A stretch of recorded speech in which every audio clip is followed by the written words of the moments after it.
Bulletin कोविड-19 में आप सबका स्वागत है और मैं हूं याशु गांधी। कोविड-19 के खिलाफ लड़ाई में भारतीय वैज्ञानिकों और अनुसंधान संस्थाओं द्वारा किए गए प्रयासों को रेखांकित करते हुए आज के इस अंक में सबसे पहले बात कोविड-19 के मामलों की जांच में उपयोगी एक ऐसी मशीन की जिससे 24 घंटों में लगभग 1200 नमूनों का परीक्षण किया जा सकेगा। इस अति आधुनिक मशीन का नाम कोबास 6800 है, जो पूरी तरह ऑटोमेटेड रियल टाइम पीसीआर निष्पादन के लिए हाई एंड मशीन है। रोबोटिक तकनीक से लैस इस मशीन की खासियत यह है कि इसे दूर से ही संचालित किया जा सकता है और इस तरह यह स्वास्थ्य कर्मियों को संक्रमण के जोखिम से बचाता है। वायरल हेपेटाइटिस बी एवं C, HIV, mycobacterium, tuberculosis, papilloma, cytomegalovirus, chlamydia, neisseria आदि अन्य पैथोजन का भी पता लगाने में कोबास 6800 सक्षम है। हालांकि इस मशीन को उन्हीं स्थानों पर लगाया जा सकता है जिसकी बायोसेफ्टी लेवल 2 या इससे अधिक है। अच्छी बात यह है कि केंद्रीय विज्ञान और प्रौद्योगिकी, स्वास्थ्य और परिवार कल्याण तथा पृथ्वी विज्ञान मंत्री डॉक्टर हर्षवर्धन ने 14 मई को राष्ट्रीय रोग नियंत्रण केंद्र यानी NCDC का दौरा किया और इस दौरान कोबास 6800 मशीन राष्ट्र को समर्पित की। ये नई मशीन हाई वॉल्यूम परीक्षण उपलब्ध कराएगी जिससे कोरोना वायरस के संक्रमण के प्रसार पर काबू पाने में मदद मिलेगी। देश में कोविड-19 महामारी की समस्या के समाधान के लिए आयुष मंत्रालय ने आयुष प्रणालियों के नैदानिक अध्ययन और उच्च जोखिम वाली आबादी पर आयुष आधारित रोग निरोधक उपायों के प्रभाव के अध्ययन की पहल की है।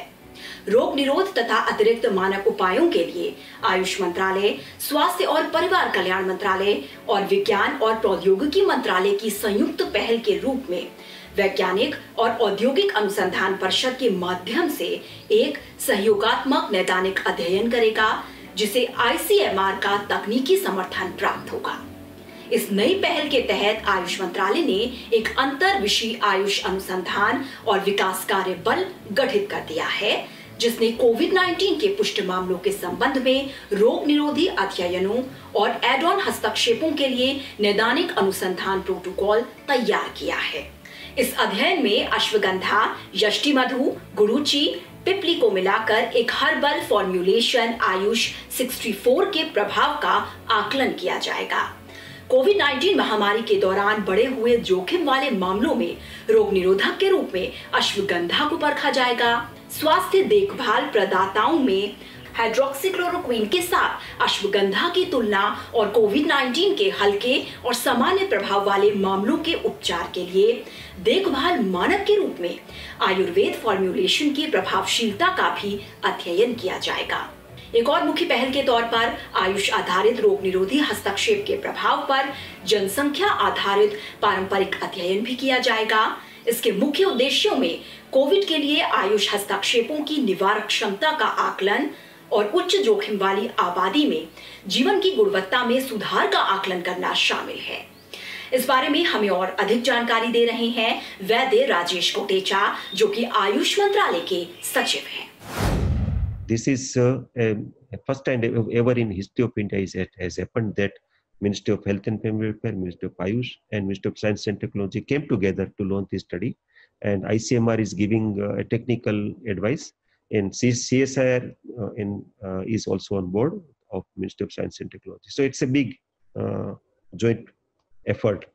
So 4 candidates are Ashwagandha, then Yasti Madhu, that is Mulethi, Guduchi, that is Giloy, and there is an Ayush 64 is a research product of our council. Originally it was invented and patented for the treatment of malaria, and we are repurposing.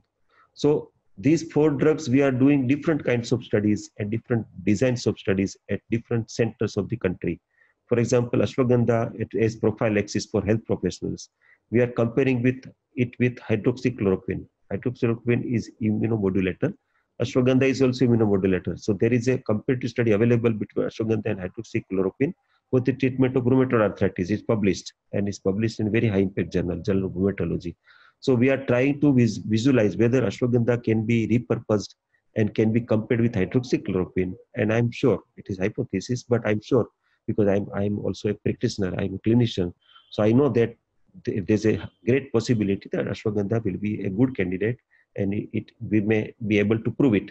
So if we prove it, and we only need to wait for 12 weeks, in 12 weeks we will be able to know.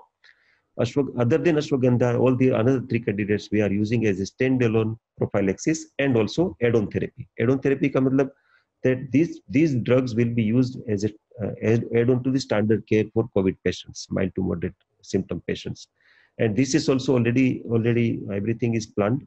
Clinical protocols are finalized. Clinical protocols are vetted by the reviewers, and it is also vetted by the ICMR. So we are bringing science into all these things, and I'm sure that this effort will prove that traditional medicine like Ayurveda, homeopathy, Unani Siddha, they are having a lot of potential to deal with such kind of pandemics. Ministry of Science and Technology is our knowledge partner, because CSR has a lot of inbuilt knowledge about doing such types of studies. This is one thing.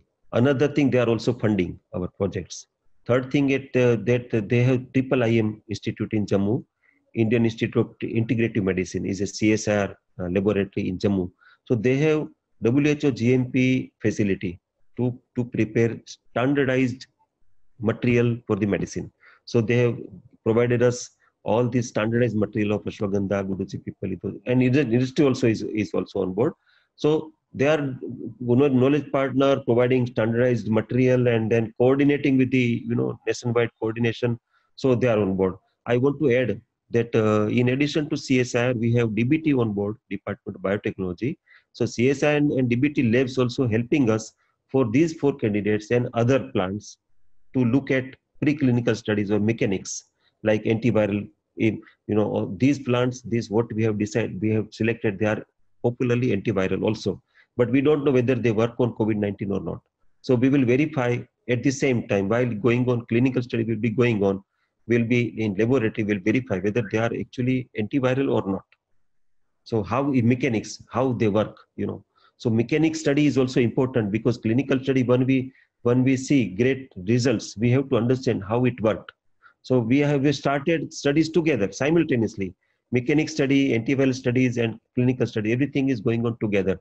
So CSR is helping us, DBT is helping us, Department of Atomic Energy is also helping us for such kind of studies.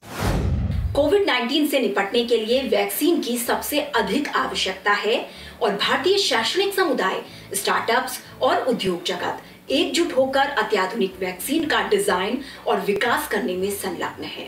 Covid vaccine को design और विकसित करने वालों की सहायता के लिए PM cares fund से 100 करोड़ रुपए की राशि प्रदान की जाएगी।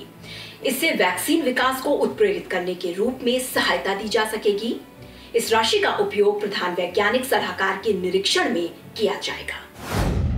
तो आज के इस अंक में बस इतना ही। बुलेटिन कोविड-19 के अगले अंक में हम फिर हाजिर होंगे।